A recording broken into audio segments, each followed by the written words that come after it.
dans la traversée du tabernacle. Parce que c'est là que ma gloire réside.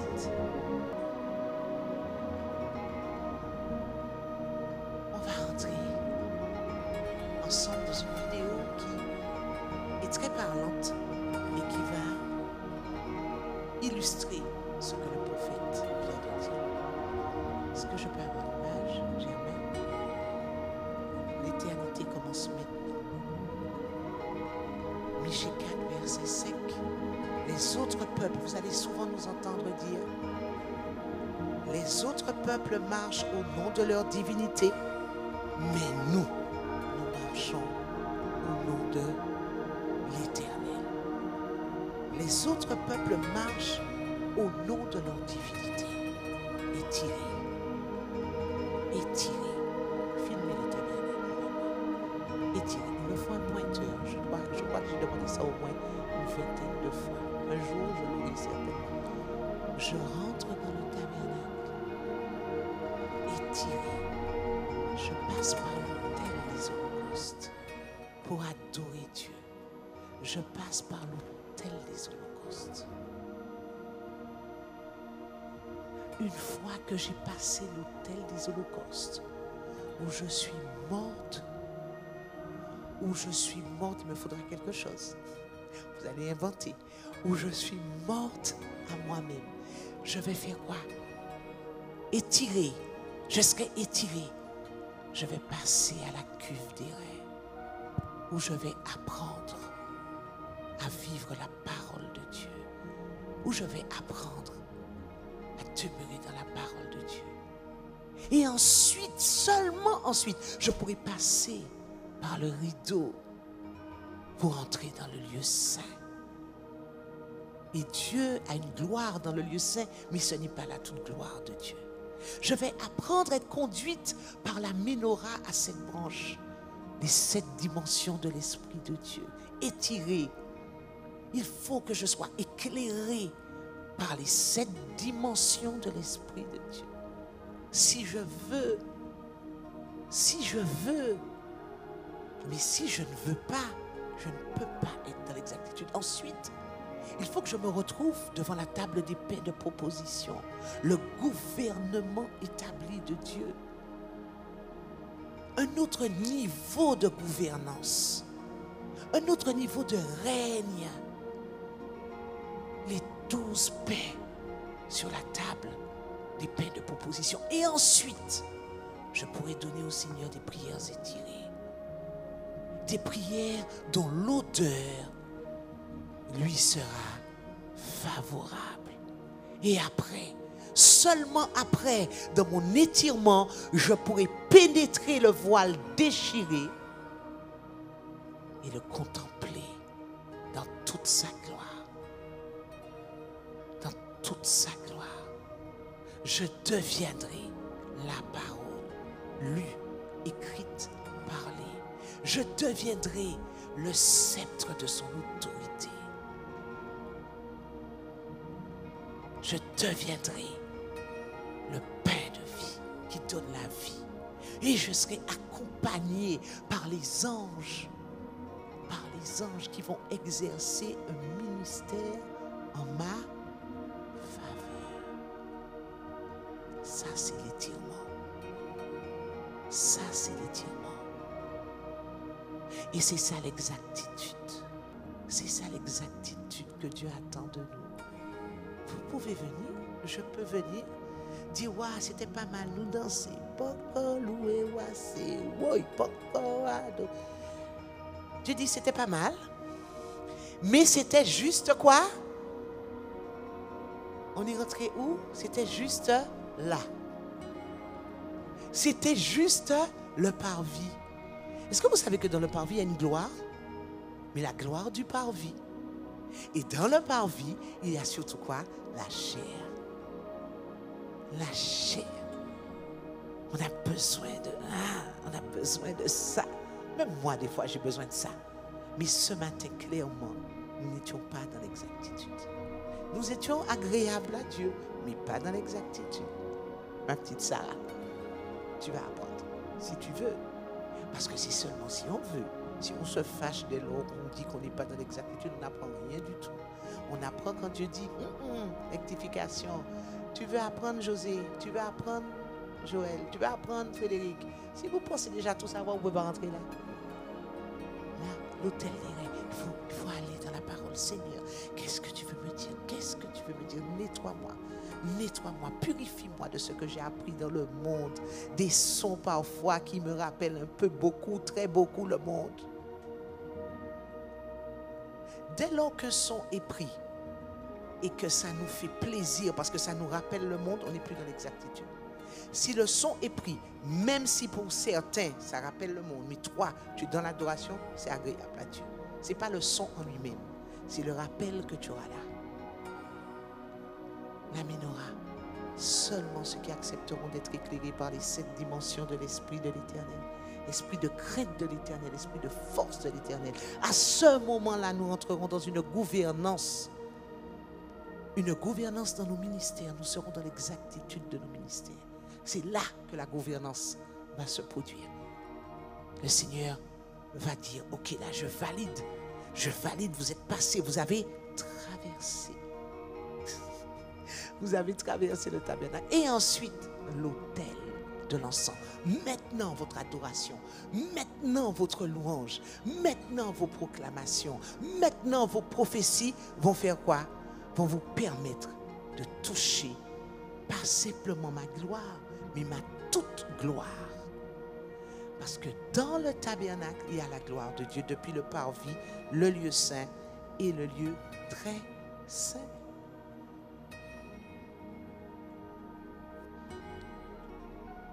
Une jeune femme qui est certainement ici. Est-ce que Peggy, tu es ici? Peggy, viens jusqu'ici pour qu'on puisse te reconnaître. Il est bon de savoir qui parle de la part de Dieu. Voilà, filmez-la, je vais lire ce qu'elle a envoyé et qui me convient et qui parle pour moi de l'exactitude. Elle s'est retrouvée, alors je parle en ton nom, Peggy, parce que je ne lirai pas tout. Je me suis retrouvée comme autrefois en Israël. Je me rappelle, c'était la nuit et quelqu'un de mystérieux est venu frapper à ma porte. Et quand j'ouvris la porte, je l'ai aperçu. Il me dit, j'ai un message pour vous, un message qui vient du ciel. Il me présenta un courrier où c'était écrit, message du Seigneur Yeshua, roi des rois. Alors, j'ai invité l'homme à entrer à l'intérieur de ma maison. Ça veut dire, parle-moi Seigneur, je t'écoute. J'ai ouvert le courrier et j'ai lu. Mon épouse, ma venue est proche et le temps est décisif. Pour reconnaître que les choses sont absolument en train de s'orienter de manière très sûre dans le mal et le temps est très court. Le temps a été aussi choisi pour que les choses en moi se révèlent et que je puisse établir par mon plan parfait la restauration des choses parfaites, donc exactitude, en moi, selon les décisions prises par le conseil divin. Il y a un conseil divin qui nous demande d'être dans l'exactitude. Selon les choix de mon Père, ce ne sont pas nos choix, ce sont les choix de Dieu. En vous reconnectant à la pensée divine. Dieu veut donc que nous soyons reconnectés à la pensée divine, parce que dans notre marche sur la terre, nous avons débordé. Alors rentre encore plus en profondeur. Étirement, c'est pour ça que je dis, prophète Philippe, je suis d'accord. Alors rentre encore plus en profondeur. Quelqu'un dit, je veux rentrer plus. Bien sûr, c'est si tu veux pas, il n'y a pas de problème. Alors rentre encore plus en profondeur dans les choses certaines que je désire rétablir dans ta vie. Rétablir, ça veut dire qu'il y a des choses qui étaient établies et qui ne sont plus. Il faut que tu deviennes un soldat performant dans les combats et le meilleur pour toi est à venir. Mais le malheur va malheureusement survenir pour bouleverser au préalable la terre. Et dans ce monde, tous ceux qui ne tiennent plus ma main fermement à retenir, seront facilement ébranlés. Et si ceux qui ne me connaissent pas ne vont plus vouloir continuer une vie sans l'espérance d'un nouveau et meilleur monde. Car tout sera modifié et le mal s'amplifiera de façon certaine et subite pour annoncer le règne de celui qui viendra. Merci. Merci Peggy. Je pense qu'une grande partie de ce que tu as reçu vient de l'Esprit de Dieu. En d'autres termes, Dieu veut nous étirer parce que quelque chose est en train d'arriver. Mais nous avons plusieurs choix. Ou nous résistons avec nos anciens définisseurs, à dire oui, mais Seigneur, oui, on a déjà entendu ça tellement de fois, etc., etc. Ou nous résistons, ou nous disons Seigneur, réajuste-moi. Réajuste-moi. Réaligne-moi. Quelque chose est en train de changer. Réaligne-moi dans mon ministère. Réaligne-moi dans mon mandat. Réaligne-moi dans la manière dont je pense. Michée 4, verset 5. Est-ce qu'on peut prendre Michée 4, verset 5? Pour ceux qui ont leur Bible, pour ceux qui ont leur portable, pour ceux qui ont leur tablette. L'éternité commence maintenant. Quelqu'un dit, l'éternité commence maintenant. Mon éternité commence maintenant. Elle ne va pas commencer au moment où je serai dans le cercueil. Elle ne va pas commencer au moment où je vais être à l'agonie. Mon éternité, je la prépare maintenant. L'éternité avec Dieu ou l'éternité sans Dieu. Il y a deux chemins. Le chemin qui va mener à la gloire avec Dieu et le chemin sans Dieu. Qu'est-ce que je décide aujourd'hui? Mais de toute manière, mon éternité commence maintenant. Mon éternité commence maintenant. Les autres peuples marchent chacun au nom de cette divinité. Alors je ne vais pas dire mais nous, mais moi, je marcherai au nom de l'Éternel. Lui qui est mon Dieu toujours et à jamais. Vous savez pourquoi je ne peux pas dire nous? Je ne peux pas parler à votre place. C'est vous qui savez quel est le prix que vous êtes prêt à payer. C'est vous qui savez quel est le degré d'étirement, de tension que vous serez prêt à vivre. Chacun n'a pas la même motivation et la même passion. Moi, et c'est pour ça que vous devez savoir quel message vous écoutez et à quel message vous allez dire Amen. Donc je vais reprendre pour moi. Les autres peuples marchent au nom de leur divinité, mais moi, je marcherai au nom de l'Éternel, lui qui est mon Dieu, toujours, à jamais. Alors les quelques amens qu'on a entendus, ce sont les personnes qui disent, on veut marcher avec toi dans le même couloir que toi, le même couloir étiré. Pour ceux qui nous visitent ou pour ceux qui n'ont pas beaucoup les bases bibliques, parce que ça arrive que les gens n'aient pas la base biblique, parce qu'ils viennent de se donner au Seigneur tout simplement, je vais vous traduire ce qui se passe dans un culte. Quand les gens disent Amen, ils disent on est d'accord, on veut que ça s'accomplisse. C'est pour ça que quand on vous dit comment allez-vous, vous ne pouvez pas dire Amen, ça ne veut rien dire. Quand on dit Amen, on est en train de dire je veux que ça soit ainsi dans ma vie. Je veux que ça s'accomplisse dans ma vie comme c'est dit, comme c'est écrit. Amen, qu'il en soit ainsi, dès maintenant et à jamais. Donc, quand vous entendez pour les jeunes et les nouveaux convertis qui sont là, quand vous entendez 2, 3 Amen, des petits Amen faibles, il y a plusieurs interprétations. Le peuple n'est pas d'accord. Le peuple est endormi, ça peut arriver. Avec le début de l'apostasie qui rentre dans l'église, on n'est plus dans les messages qui font plaisir. Le début de l'apostasie qui rentre dans l'église où l'apostasie commence par l'endormissement. Donc quand le peuple ne dit plus Amen, un Amen vrai aux vérités bibliques, l'église est en danger. La communauté est en danger. Ça veut dire qu'elle n'arrive plus à percevoir la vérité. Elle n'arrive plus à catalambano, saisir la vérité de Dieu. Pour elle, c'était un beau message, pas mal. Sauf que quand l'église partira du sas là-bas, comme c'était juste un beau message, le diable viendra à la parabole du semeur et va tout de suite arracher, arpazo, arracher ce que le prédicateur aura prêché. On est dans un autre niveau aujourd'hui. On est dans un autre niveau aujourd'hui. Alors quels sont ceux qui disent comme moi, les autres peuples marchent au nom de leur divinité, la divinité de l'argent, la divinité du sexe, la divinité du moi-je, de l'ego, la divinité de la religiosité. Mon pasteur a dit ça, c'est comme ça. Monsieur Macaire a dit ça, c'est comme ça. La divinité de quelqu'un qui dit. Les autres peuples marchent. Chacun. Ça veut dire que chacun a sa divinité. Chacun a sa divinité. Personne n'est athée vraiment. Même l'athéisme est une religion. Parce que l'athéisme, c'est Homo Deus. Je suis Dieu. Homo Deus. Je suis Dieu.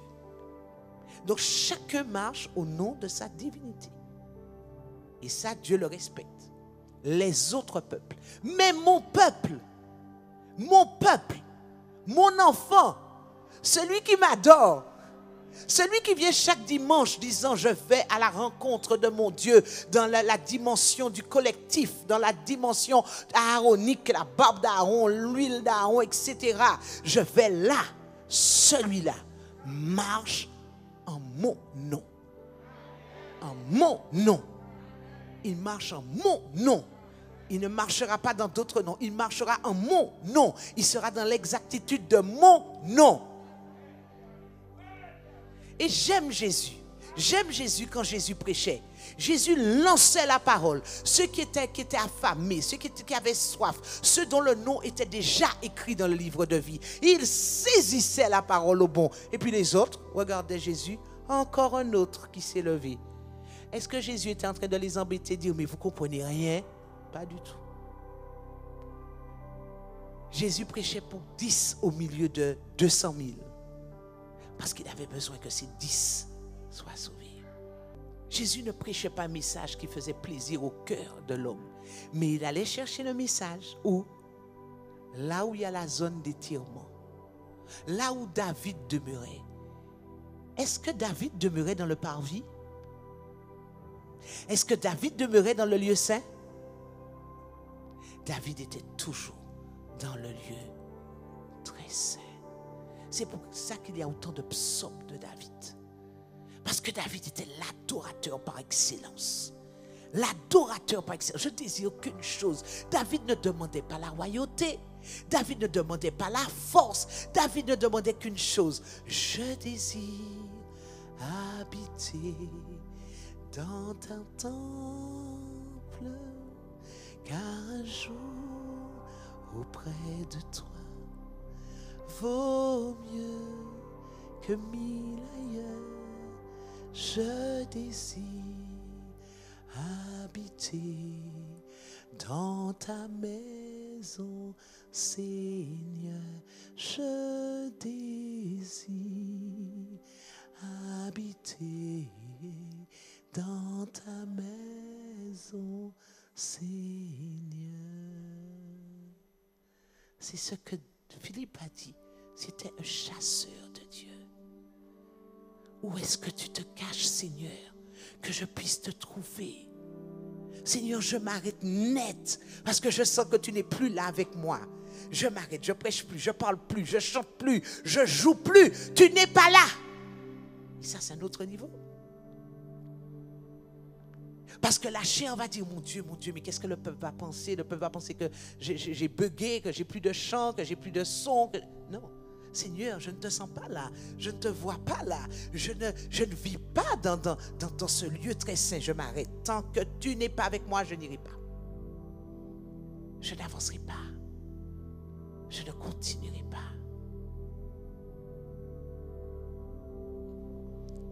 Nous marcherons au nom de l'Éternel.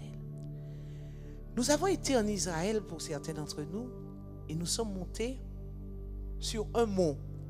Je dirais sur un mont. Parce qu'on n'a pas l'assurance que c'est le mont Sinaï. Tu es bien d'accord avec moi, hein, Michel?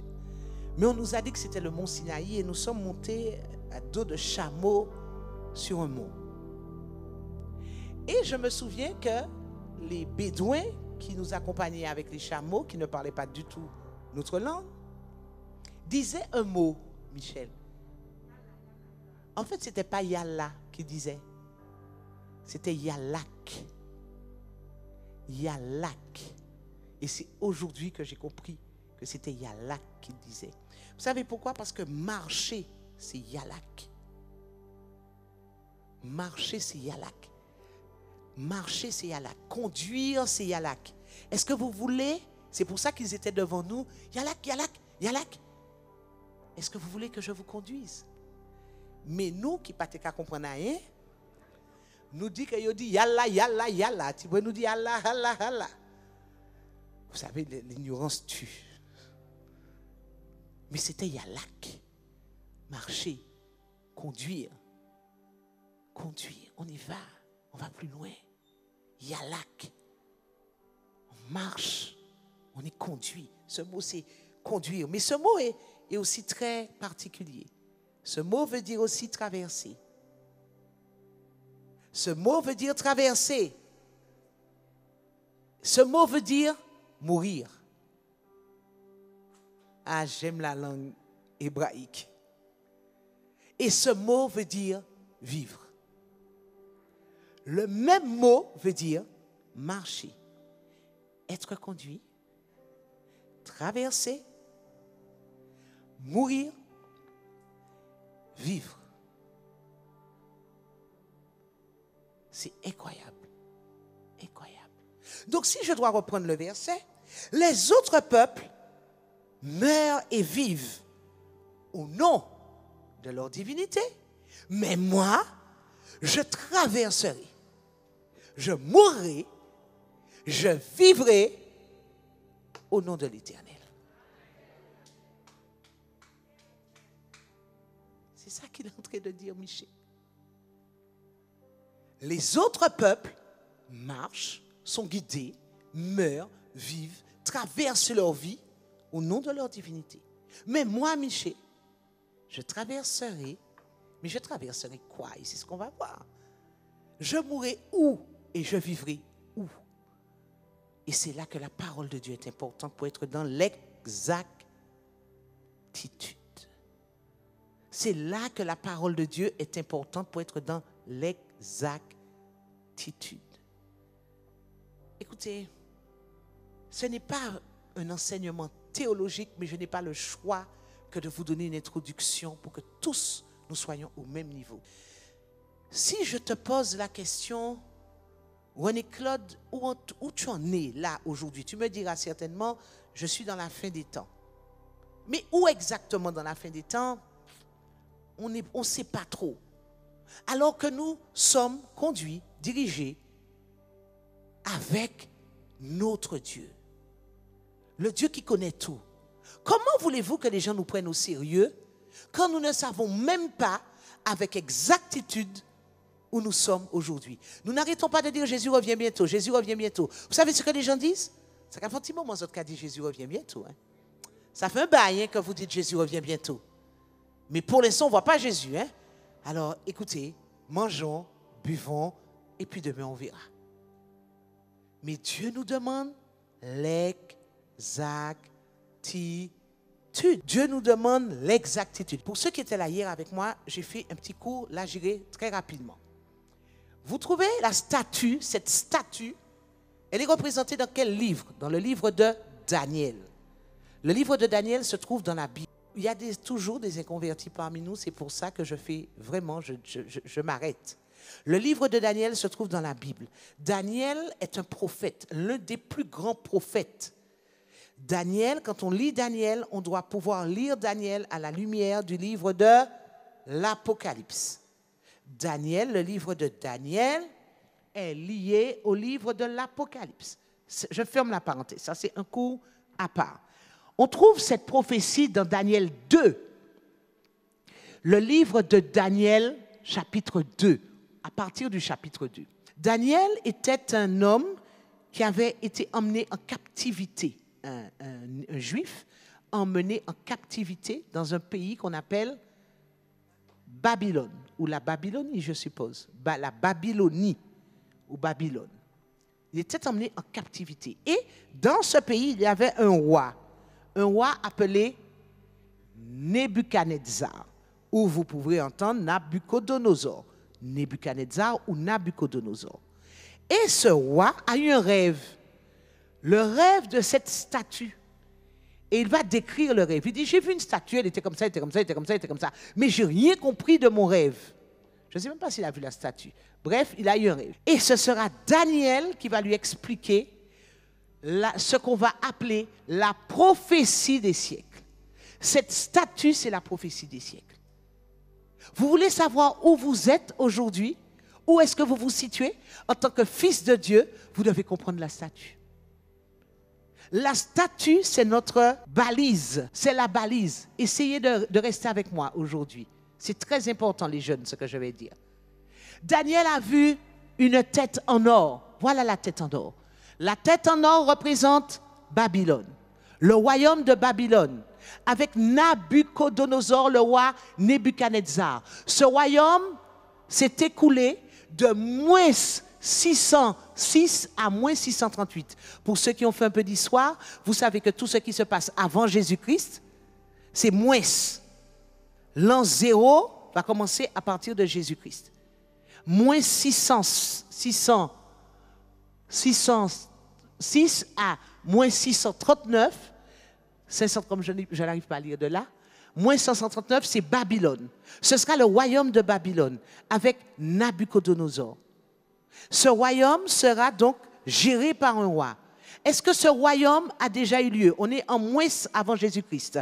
Est-ce que pour vous, ce royaume a eu lieu puisqu'on est en moins avant Jésus-Christ? Donc ce royaume, Jésus étant déjà venu, Jésus étant mort, est-ce que ce royaume a eu lieu? Donc c'est passé, on est d'accord. D'ailleurs, Babylone, je vais vous passer les détails prophétiques, Babylone, qui représente la tête d'or, a été renversée par l'empire perse, qui représente actuellement l'actuel Iran-Irak. Perse, c'est l'actuel Iran-Irak.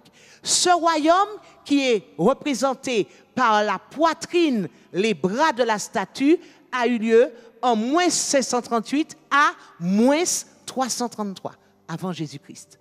Donc, est-ce que ce royaume a eu lieu? Est-ce que c'est passé? Est-ce que c'est dépassé? Est-ce que ça nous concerne? Non, ça ne nous concerne pas. On descend.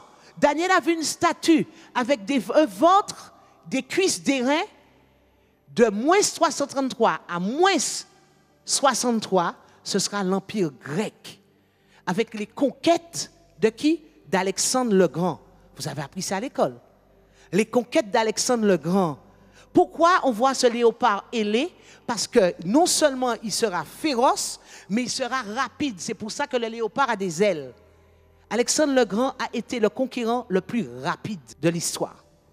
Est-ce que ce royaume a déjà eu lieu? Oui. Donc, est-ce qu'il nous concerne? Non. Donc, il faut qu'on continue à descendre. Vous êtes d'accord avec moi? OK. Empire romain de moins 63 avant Jésus-Christ à plus 638 avant Jésus-Christ. Après Jésus-Christ. Plus 638 après Jésus-Christ. Le monde romain avec les deux empires, l'empire byzantin et l'empire de Rome. Mais ça fait partie vraiment d'une étude théologique approfondie. On l'a déjà faite, mais on peut la refaire avec ceux qui voudront. Mais le but d'aujourd'hui, ce n'est pas ça. Donc, qu'est-ce qu'on voit? Est-ce que cet empire, plus 638 après Jésus-Christ, est-ce que cet empire a eu lieu? Est-ce que ça nous concerne? Non. Vous vous souvenez, ce sont les Romains qui voulaient détruire les Juifs. Vous vous souvenez de ça au moins? Les Romains veulent détruire les Juifs. Est-ce qu'on est encore là? Non. Prochaine, il reste quoi? Il reste les pieds. Daniel va parler des 10 orteils de la statue. La Bible nous parle des 10 orteils de la statue. Et de ces 10 orteils, dans Daniel 2, verset 34, tu as contemplé cette statue jusqu'au moment où une pierre est détachée de la montagne sans une intervention humaine. Elle est venue frapper les pieds de la statue. Est-ce qu'on peut dire, la pierre représente qui? C'est dans Apocalypse. La pierre représente Jésus dans Apocalypse. Jésus qui va faire quoi? Si la pierre détruit, vous voyez, la statue, elle va tomber. Donc toute la statue sera détruite. La statue représente différents différentes étapes et différentes nations. Vous êtes d'accord? Babylone, Perse, Rome, les nations qui ont régné avec force. Quand la pierre va tomber, la statue va être renversée, tout va s'écrouler. Est-ce qu'on est déjà dans ce temps? Qui a dit oui? Pourquoi oui? Et pourquoi non? Parce que Jésus n'est pas encore venu et parce que les mondes existent toujours. Les nations existent toujours. Les nations sans Christ existent toujours. Donc, on se situe où? Rome, c'est là. Rome est terminé. Là, il y a 10 orteils avec 10 nations. Et la pierre va venir écraser les 10 nations. On se situe où? Est-ce que vous estimez qu'on est dans les orteils? On n'est pas dans les orteils. Les nations sont en train d'essayer de se construire. Les 10 nations sont en train d'essayer de se construire. On est aujourd'hui, l'Église de Dieu se situe entre la cheville là et les orteils. Alors je pense que l'Église se situe là, personnellement. Pourquoi? Par rapport aux contractions qu'on est en train de vivre. Tout ce qu'on est en train de vivre, la persécution. À partir des 10 orteils, on entre dans quoi? On entre dans la grande tribulation. À partir des 10 orteils, on entre dans la grande tribulation. Avec une seule religion, une seule économie, un seul peuple, une seule bête, une seule statue qui va parler et que le monde devra adorer. Et au moment où l'Église sera enlevée, elle redescendra avec Jésus, avec cette pierre-là. Elle va redescendre avec cette pierre-là et elle va exploser les pieds de la statue, c'est-à-dire les nations de la grande tribulation. Une fois que la statue est explosée, les nations tomberont, toutes les nations tomberont, la pierre avec l'épouse pourront établir le royaume messianique. Donc quand on vous demande où vous en êtes, vous devez dire je suis dans Daniel 2. Et quand on vous dit où exactement, je pense que je suis sur la voûte là. Est-ce qu'on est plus près du départ? Ou alors je vais dire de l'arrivée de Jésus? On est plus près de la fin, on est plus près du commencement. Plus près du départ ou plus près de la fin ou plus près du commencement? On est plus près de la fin. Donc si on est plus près de la fin du temps des nations, resserrons les rangs autour du Séla, du rocher. Ce n'est pas le moment pour nous d'abandonner. Ce n'est pas le moment pour nous d'offrir n'importe quoi. Ce n'est pas le moment pour nous de se fâcher, de dire ah ouais, moi j'en ai marre, on reprend. Non, on est là. Donc on est dans une exactitude, on est dans un couloir, on est dans un corridor spirituel dans lequel Dieu veut nous trouver à son image et à sa ressemblance. Est-ce qu'aujourd'hui, l'Église universelle de Christ est à son image et à sa ressemblance? Est-ce que l'Église de Christ est à son image et à sa ressemblance? Pourtant, nous disons, nous marchons.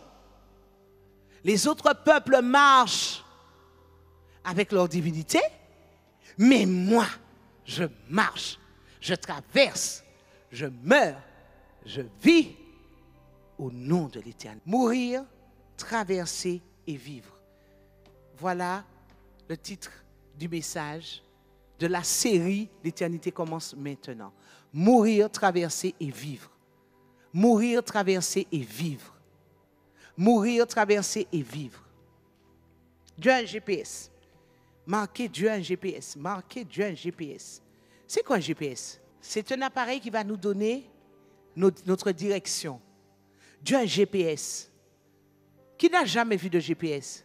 Ok, tout le monde a déjà vu un GPS. Dieu a un GPS. Quelqu'un a dit, oui, on va lui montrer, on va lui faire toucher le GPS. Dieu a un GPS. Prenez avec moi Hébreux 9, verset 11. Sarah a dit que le GPS cherche à trouver, à mettre la destination. Quelle destination tu as mis dans ton GPS? L'Éternel, tu as mis l'Éternel, il est partout l'Éternel. Il est partout l'Éternel. Il est dans les plantes, il est dans la mer, il est dans le vent. Quelle destination en tant qu'enfant de Dieu as-tu mis dans ton GPS? Ton Canaan? Ton Canaan, certains disent le Canaan, on me fait le Canaan en haut, le Canaan en bas, nous me savent. Quelle destination en tant qu'enfant de Dieu? l'éternité. Il y a l'éternité avec le diable et il y a l'éternité avec Dieu. Quelle éternité? Ah, mes amis, ça s'appelle exactitude. Quand tu mets éternité, le GPS te dit éternité de quoi? Laquelle tu veux de l'éternité? Bon, même dans l'éternité avec Dieu, tu veux aller où dans l'éternité avec Dieu? Dans l'éternité avec Dieu, la seule chose qu'il n'y a pas, il n'y a pas la mer.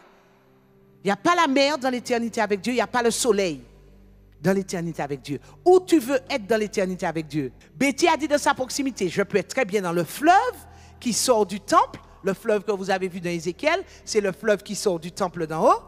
Je peux très bien être dans le fleuve et être dans la proximité de Dieu. Tu veux être au pied de son trône. Ça, c'est différent. Donc, il ne faut pas taper éternité. Il faudra taper quoi? Trône. Il faut taper lieu très saint.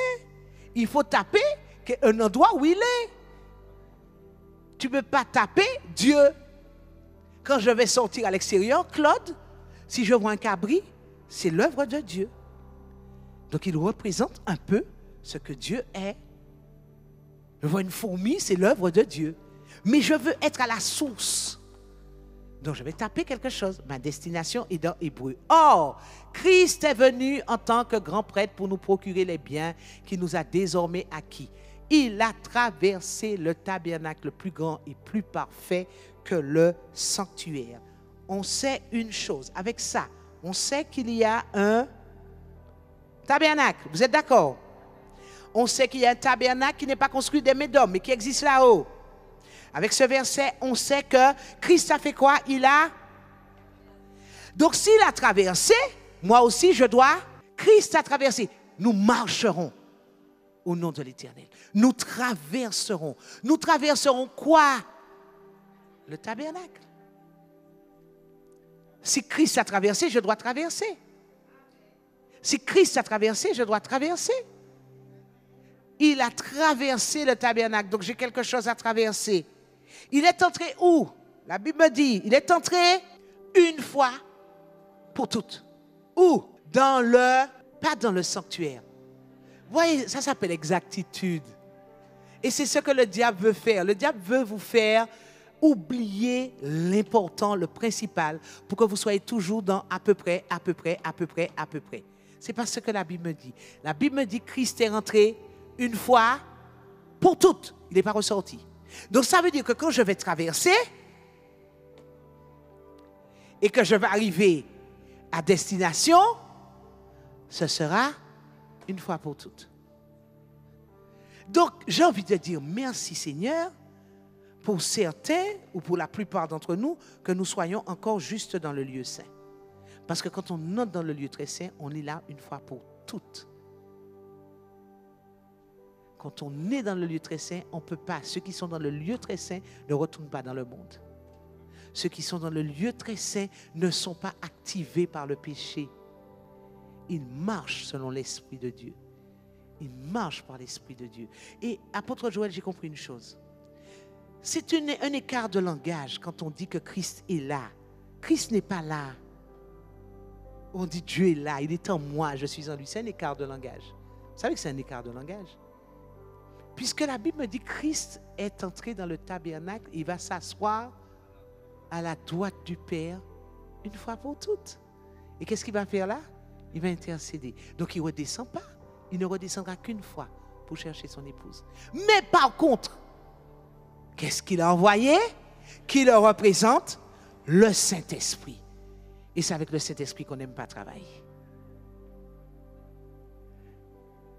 On n'arrête pas de prier Dieu, Dieu, Dieu, Dieu, Dieu. Dieu dit là, m'embazote le Saint-Esprit. Et c'est lui le premier qu'on met dehors de nos églises. C'est lui le premier qu'on met dehors de nos églises. Mais Dieu est là-haut, dans les cieux, dans son lieu très saint. À ses côtés, il y a Jésus, qui est rentré une seule fois dans le tabernacle et qui s'est assis à la droite du Père. Il est assis à la droite du Père. Qu'est-ce qu'il fait? Il intercède pour nous. Il intercède pour nous. Et qu'est-ce que nous avons pour marcher avec nous, pour nous aider, pour nous fortifier, pour nous conduire, pour nous aider dans nos ministères, pour nous aider à ne pas pécher, pour nous aider à avancer, pour nous aider à grandir? Le Saint-Esprit. Cet esprit, aide-moi. Cet esprit, guide-moi. Cet esprit, bénis-moi. Cet esprit, approvisionne-moi. Cet esprit, rafraîchis-moi. Cet esprit, censure-moi. Cet esprit, brise-moi. Cet esprit, connais-moi. Cet esprit, aide-moi à mourir à moi-même. Saint-Esprit. J'aimerais que dans MAPS, pendant les 2 mois qui terminent l'année, que nous puissions vraiment invoquer le Saint-Esprit. Le Saint-Esprit. C'est lui qui nous permettra de traverser le tabernacle pour arriver dans le lieu très saint où Dieu se trouve dans sa toute gloire et Jésus assis à ses côtés. Saint-Esprit, tu connais le chemin. Saint-Esprit, aide-moi. Saint-Esprit, est-ce que quelqu'un peut dire Saint-Esprit? Je t'accueille, Saint-Esprit. Sois avec moi, tu es la personne qui m'a été donnée, Saint-Esprit. Esprit de vie, c'est pour ça qu'il a autant de noms. Esprit de vie, esprit de vérité, esprit qui a ressuscité Christ, esprit qui a reposé sur Christ, esprit qui est sur moi, esprit qui est en moi, esprit qui est avec moi, esprit qui est autour de moi, esprit qui me oint pour annoncer la bonne nouvelle aux captifs, l'esprit qui me oint pour libérer les prisonniers. Est-ce que c'est Jésus? Esprit qui me oint, esprit qui représente Christ, esprit qui fait de moi un témoin du Mashiach, esprit de Dieu, fais de moi un témoin de Christ. Cet esprit, guide-moi dans la parole pour que je sois ce témoin. Guide-moi, oui Maryse. Mais aussi, nous demandons mal, nous prions mal, parce que nous prions mal pour satisfaire nos besoins. Mais quand on dit, cet esprit, donne-moi ce que je dois dire, parce que tu sais là-haut ce dont ils ont besoin, forcément, il ne te dira pas chaque fois, fais comme mon mari, arrête, fais comme mon mari, arrête, fais comme mon mari, arrête. Non. L'Esprit de Dieu te dira, je t'apprends la patience, je t'apprends la miséricorde, je t'apprends l'amour agapé, je t'apprends quelque chose, je suis en train de t'apprendre quelque chose. Et tu n'auras plus la prière, fais que. Cet esprit montré, il n'y a pas ni l'amour. Ça, ce n'est pas une prière qui vient de l'Esprit de Dieu. Je suis en train de vous dire que Dieu est en train de passer à une autre étape de notre destinée. Sinon, montré, il n'y a pas ni l'amour. Ça vient de la chair. Ce sont des prières qui viennent de la chair. L'Esprit de Dieu ne parle pas comme ça. Si tu as ressenti dans l'assemblée que les gens ont un dysfonctionnement avec l'amour, l'Esprit de Dieu va t'utiliser toi pour ouvrir un chemin d'amour. L'Esprit de Dieu va t'utiliser toi si tu es connecté à l'Esprit. C'est montrer c'est accueille-toi arrogant. L'Esprit de Dieu va t'utiliser toi. Seigneur, mets dans ma bouche les paroles de ta bouche pour que je puisse aider la sœur à devenir réellement un enfant de Dieu. Donc ça veut dire que 80% du corps de Christ universel est charnel. Il faut qu'on commence quelque part. Nous aimons Dieu, mais nous sommes charnels. Vous savez pourquoi? Parce que nous n'avons pas appris à invoquer l'Esprit, le Saint-Esprit. Et nous n'avons pas appris à rentrer la bonne destination dans notre GPS. Il y a un GPS. Quand tu veux partir quelque part, qu'est-ce que tu fais d'abord? Tu regardes la distance, hein? C'est bien ça, tu regardes la distance. Donc on a vu qu'on veut aller où? Dans le lieu très saint. On a vu qu'il faut traverser le lieu très saint. Qu'est-ce que tu vas faire après? Une fois que tu as vu la destination, une fois que tu as vu là où tu veux arriver, tu vas regarder quoi? L'état de ton véhicule. Tu vas regarder l'état de ton véhicule. Si on est en vieux bras jack et on les fait 8000 km, à Luego, rent-a-car, budget, avis. Tu as rentré ta destination et tu vois que tu as une vie entière, tu as des kilomètres de vie entière à faire. Tu regardes l'état de ton véhicule. Certaines personnes rêvent de voitures, qu'elles sont en voiture. Il y en a qui rêvent qu'elles ont des bolides. Il y en a qui rêvent qu'elles ont des petits véhicules. Il y en a qui rêvent qu'elles sont à moto. Il y en a qui rêvent qu'elles sont à vélo. Il y en a qui rêvent qu'elles sont maintenant à trottinette. Il y en a qui rêvent qui sont dans des paquebots. Il y en a qui rêvent qui sont dans des yoles. Il y en a qui rêvent qui sont même dans des fusées. Tous ces rêves sont très prophétiques. Le véhicule représente ta vie. Dès que tu rêves que tu es dans un véhicule, que ça soit canot, que ça soit rame, que ça soit yole à vent, à voile, que ça soit fusée, que ça soit bateau, le véhicule représente ta vie. Plus ton véhicule est petit et a du mal à se déplacer, je prends le cas d'un vélo, pas électrique, où tu dois pédaler, plus tu devrais t'arrêter pour apprendre les fondamentaux de la foi, les bases de la foi. Les bases de la foi. Ça veut dire que ta vie n'est pas encore suffisamment nourrie pour que ton véhicule devienne plus performant et plus robuste. Plus performant et plus robuste. Et ça, je le vérifie toujours dans vos rêves. Toujours dans vos rêves. Il y a des personnes qui étaient dans des bolides qui sont redescendues à des trottinettes. Quand elles sont sur des trottinettes ou sur des vélos, elles me disent, en plus j'ai perdu mon porte-monnaie. Donc elles sont en perte d'identité. Elles ne savent même plus quelle est leur identité. C'est normal qu'elles soient à vélo. Donc tu as ton véhicule qui représente ta vie. Ta vie. Bien sûr, après t'être donné au Seigneur. Une fois que tu t'es donné au Seigneur, ton véhicule de ta vie, le véhicule avançait dans un sens. Le jour où tu es passé dans une église comme MAPS ou comme une autre église, tu étais comme ça. Ta route, ta destinée était là. Et puis tu as entendu le message. Et tu dis, mon Dieu, je suis en train d'investir dans l'éternité de l'enfer. Je veux donner ma vie au Seigneur. Et tu t'es levé, tu as dit, Seigneur, je te donne ma vie. Le Saint-Esprit de Dieu va commencer à te faire tourner le volant. Madame, c'est qu'à tourner. Evan, j'ai prêté, hein? Tourne, tourne, tourne. Et c'est ce qu'on appelle teshuva, repentance. Je fais repentance, teshuva. Je change de direction. Je ne veux plus. Stop net. Je me suis arrêté. Oui, elle est en train de tirer des bords. Des fois, c'est comme ça. Parce qu'il y avait l'homme là qu'on aimait. Au premier bord, je tourne tout doucement. Mon Dieu, chérie, je t'aime. Non, il faut que je tourne. Hey, chérie, je t'aime. Le Saint-Esprit te dit, teshuva. Chérie, je t'aime quand même. Teshuva, teshuva, teshuva, teshuva. Après l'homme que tu aimais. Après l'homme que tu aimais, c'est l'argent. Tu aimais l'argent, tu aimais les bijoux, les diamants. Et je me dis, teshuva, teshuva, les diamants, teshuva, tu me vends tout ça. Je vends tous les bijoux de ma mère. Oui, teshuva. Tu vends les bijoux de ta grand-mère. Oui, teshuva. Pourquoi? Moi, on ne va pas me demander de vendre les bijoux de ma grand-mère. Vous savez pourquoi? Regardez-moi. 2,50 €. Le Seigneur ne va pas me demander de vendre les bijoux de ma grand-mère. Je n'en ai rien à faire de l'or, des diamants. Mais toi, tu as assuré les diamants. Tu as, mon Dieu, et puis quand tu arrives, la première chose que quand tu sors du temple, tu vas tout de suite au coffre pour voir si le coffre n'a pas été ouvert, si on n'est pas passé. Teshuva, teshuva. Vendez-moi ces diamants. C'est pour ça que le voleur ne tourne pas de coup. Parce qu'il faut savoir une chose. Hein. Les gens pensent que tu t'es donné au Seigneur tout de suite. Tu fais ça? C'est pas vrai, non? Des fois, le Seigneur est obligé de casser quelques flexibles pour mettre la voiture en roue libre.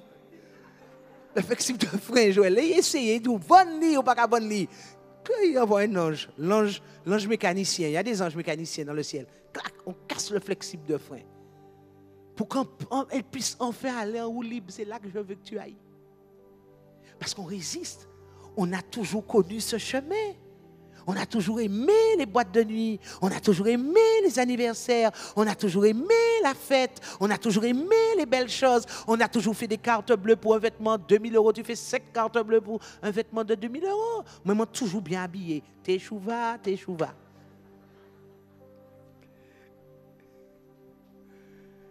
Tu as toujours aimé les belles choses.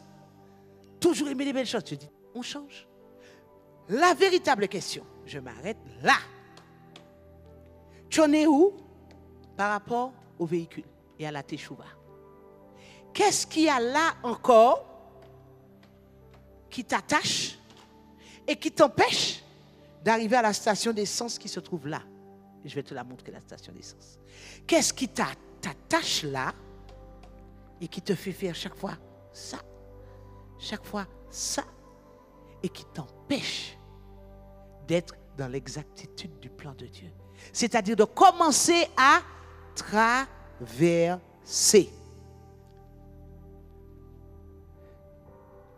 Qu'est-ce qui t'empêche? Je vais te dire ce qui t'empêche de traverser. Donc même si tu connais ta destination et que tu n'as pas évalué le coût, tu es toujours au même endroit. C'est pour ça qu'il y a des chrétiens qui n'expérimentent pas la gloire de Dieu et qui vont se mentir à eux-mêmes. Qui vont dire, j'ai vu. Tu as vu quoi? Tu as vu quoi? Je ressens. Dieu n'est pas dans le je ressens. Mon Dieu, mes poils se sont hérissés. Dieu n'est pas dedans. Le diable fait, attends, si je vois un mort vivant, si je vois mon arrière-grand-mère quand j'arrive chez moi, et mamie est venue te voir.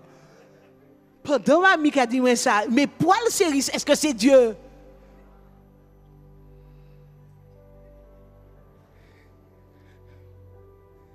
Ne faisons pas confiance à ça. Ne faisons pas confiance à ça.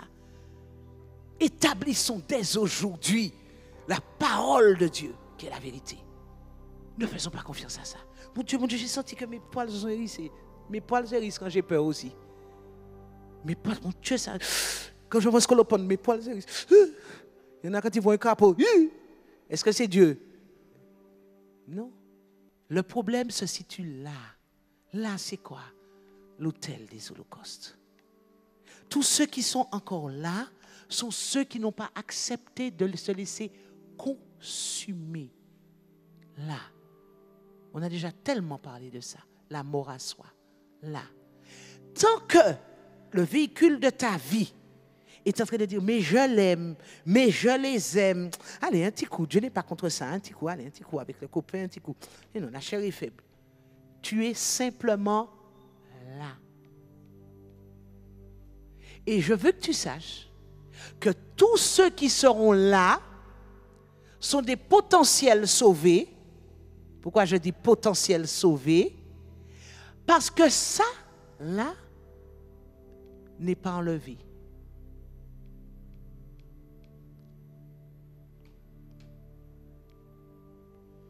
Là, tout amène pas dit. Non, je vous ai dit, il faut qu'on soit dans l'exactitude. On arrête avec les messages qui font plaisir. Non, Dieu va me demander des comptes. Dieu va me demander des comptes. Dieu va me demander des comptes. Tous ceux qui sont là, surtout là, je souhaite que tu sois là parce que tu viens de te donner au Seigneur et puis tu es en plein là. Là, c'est différent. Tu es en train de brûler. Tu brûle, Seigneur, brûle le péché en moi. Mais si ça fait 30 ans que tu es là et que tu ne te consumes pas du tout, je vais te dire, ça, la seule chose qui peut te consumer définitivement, c'est la tribulation. Et c'est ce qui s'appelle être sauvé au travers du feu. Parce que ce feu-là n'est pas arrivé à te consumer. C'est le feu de la tribulation qui va te consumer. Si tu arrives à tenir dans la tribulation. Vous comprenez pourquoi nous devons commencer la traversée? Apôtre Joël, il faut qu'on commence à traverser avec l'Église. On arrête les messages qui font plaisir à l'oreille. On commence une traversée avec vous. Il faut que nous traversions. Donc déjà là, je renonce là. Je renonce. Saint-Esprit, aide-moi. Saint-Esprit, aide-moi parce que avec mon véhicule, avec le véhicule, je dois arriver à la station de carburant qui est là. Parce que tout seul, je ne peux pas. Je ne sais pas, il me faut du carburant divin, céleste. Et le carburant, et je termine avec ça. Je termine avec ce message-là, le carburant du véhicule. Colossiens 3, verset 1er. Colossiens 3, verset 1. Mais vous êtes aussi ressuscités avec Christ. Ça veut dire quoi? Quels sont ceux qui ne sont pas encore baptisés ici? 1, 2, 3, 4, 5. Aux 5 personnes, je m'adresse aux 5 personnes. Ressusciter avec Christ, c'est mourir avec Christ. Mourir avec Christ, c'est accepter Christ comme son sauveur personnel, donc faire teshuva, tourner le véhicule et faire quoi? Entrer dans la mort. Là, je suis bon, par la foi, Michel.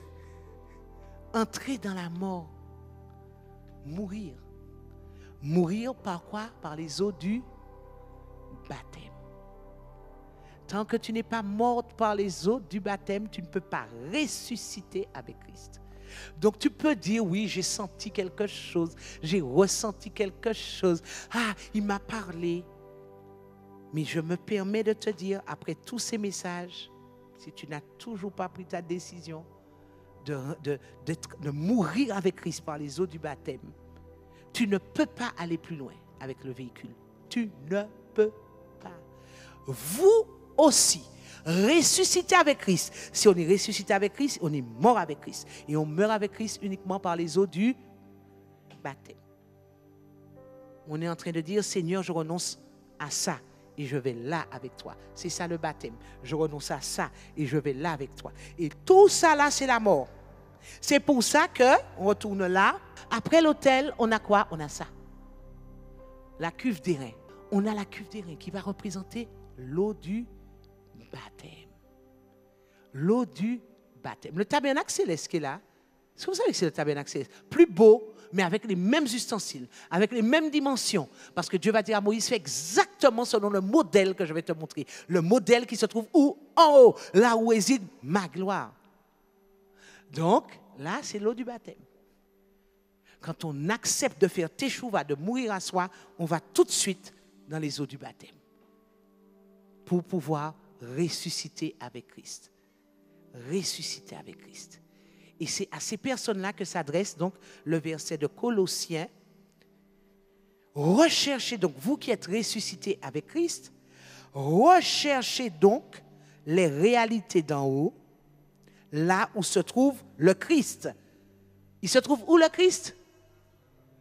Recherchez donc les réalités d'en haut, là où se trouve le Christ. Le Christ se trouve où? En haut. C'est ce que le verset dit. Recherchez donc les réalités d'en haut, là où se trouve le Christ, qui siège à la droite de Dieu.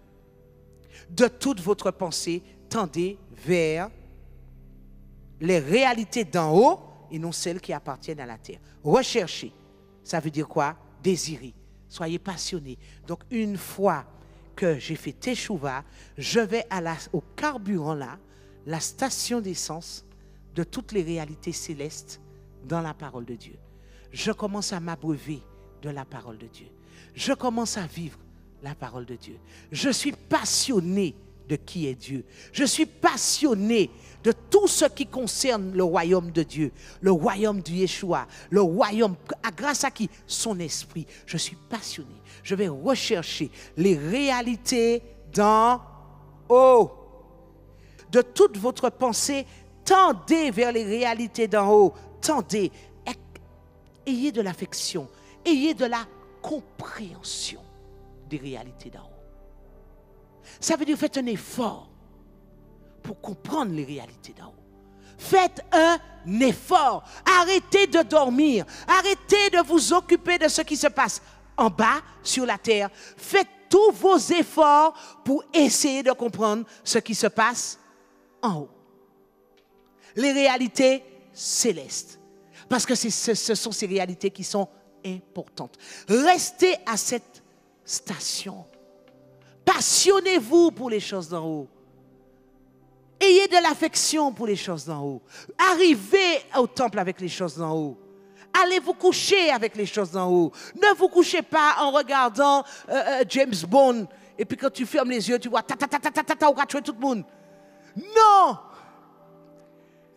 Affectionne-toi de la parole de Dieu. Je ne t'empêche pas de regarder James Bond. Mais après James Bond, éteins la télévision. Et puis va prendre celui qui demeure à l'abri du Très-Haut, repose à l'ombre du Tout-Puissant. Je dis l'Éternel est mon berger, je ne manquerai de rien. Je marche sur les scorpions, les serpents. Comme ça, quand tu vas rêver que tu marches sur les serpents, sur les scorpions.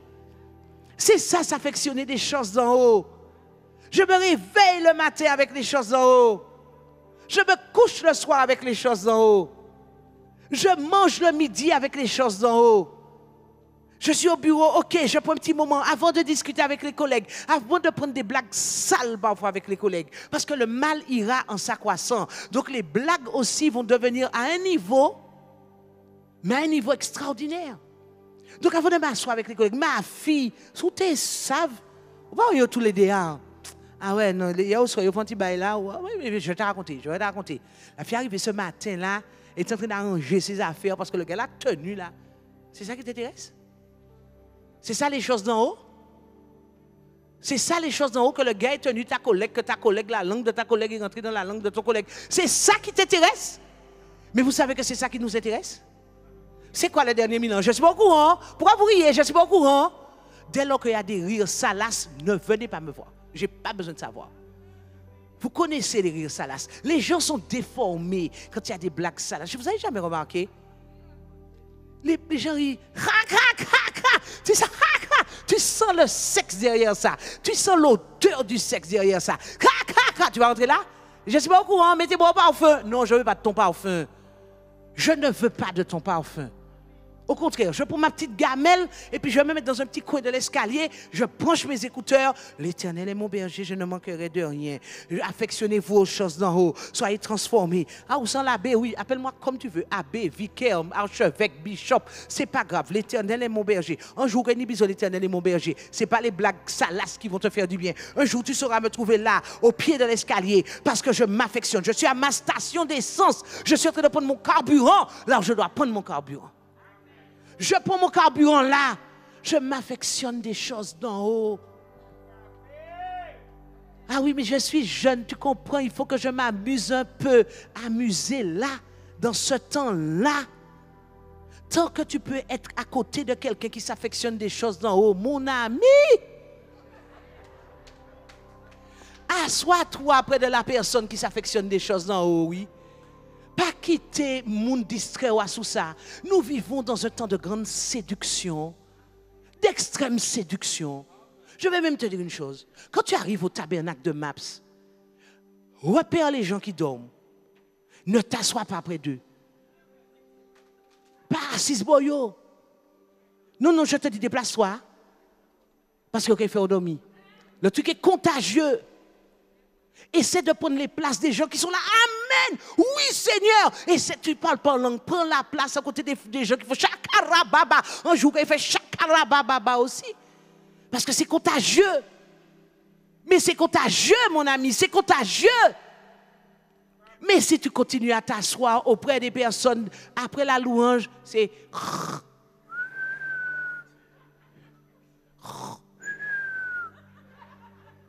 Dimanche prochain, on va pas entendre seulement.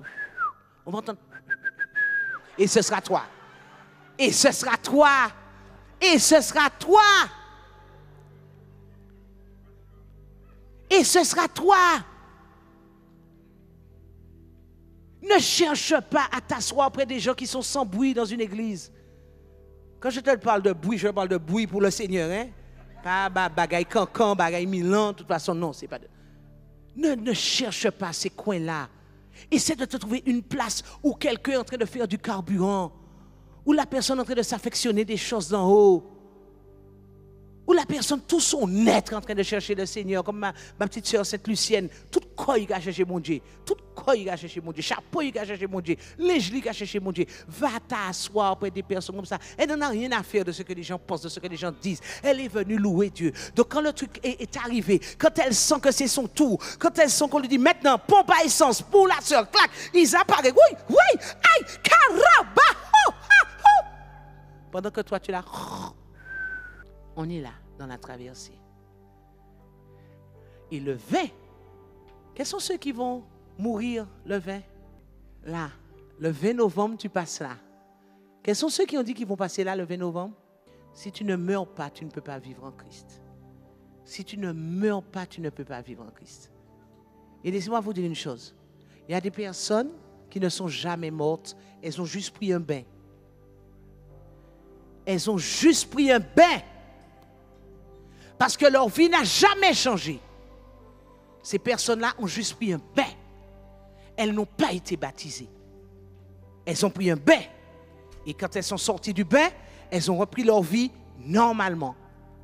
Il y a des personnes qui sont mortes et qui ont changé de vie. Et qui continuent leur traversée. Leur traversée. Est-ce qu'on peut revoir là? On entre là. Ensuite, on va mourir complètement là, enseveli là. Et ensuite, on va rentrer. Là, on pourra rentrer dans le tabernacle. Là, on va pouvoir rentrer. Là, on est consumé par le feu là. Consumé par le feu, sacrifice volontaire, la conversion. Je m'offre à toi, Seigneur. Je m'offre à toi complètement. Consume-moi. Consume-moi. Je meurs avec toi. Je meurs avec toi. Consume-moi le sang de Jésus. Le sang de Jésus sur les 4 cornes du tabernacle. Je suis enseveli avec toi par l'eau du baptême. Enseveli avec toi par l'eau du baptême. Enseveli avec toi par l'eau du baptême. Et après, je peux prétendre à entrer dans le tabernacle. Si je ne suis pas morte, si je ne suis pas ensevelie, je ne peux pas vivre cette gloire-là. Je ne pourrai pas. Mais c'est là que je veux aller. Voilà la prochaine étape, hein, pour nous tous. Avant de dire qu'on est déjà là-bas, hein? Non, c'est là. C'est là. C'est là. C'est là.